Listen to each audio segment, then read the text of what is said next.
நம்முடைய வாழ்க்கை மாறிவிட்டது.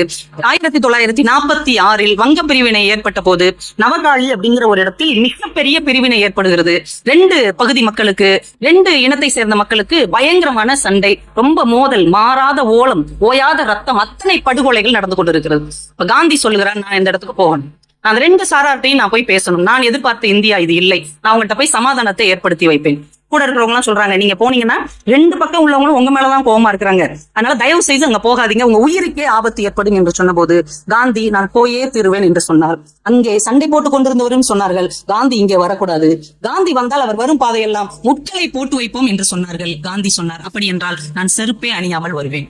செருப்பே அணியாத பாதங்களோடு காந்தி நடந்தே நவகாளிக்கு யாத்திரை போனார். உண்ணாவிரதம் இருந்தார். அவருக்கு எதிராக யாரெல்லாம் ஆயுதங்களை தூக்கினார்களோ அத்தனை பேரும் ஆயுதங்களை கீழே போட்டுவிட்டு அவரை கையெடுத்து வணங்கினார்கள். என்றால் ஆளுமை என்பது ஆயுதத்தில் இல்லை, மன உறுதியில் இருக்கிறது என்று அந்த எளிய கிழவன் நமக்கு கற்றுக் கொடுத்து விட்டு சென்றிருக்கிறான். அதை நம்முடைய அடுத்த தலைமுறைக்கு நம்ம சொல்லித்தரும். ஆளுமைனா ரொம்ப அப்படியே ஆர்ப்பாட்டமா இருக்கிறது, ஆரவாரம் செய்யறது, அதெல்லாம் இல்ல. ரொம்ப எளிமையா என்னுடைய கருத்து இதுதான் என்பதை உறுதியாக இருப்பதுதான் ஆளுமை என்று அவர் நமக்கு கற்றுக் கொடுத்திருக்கிறார்.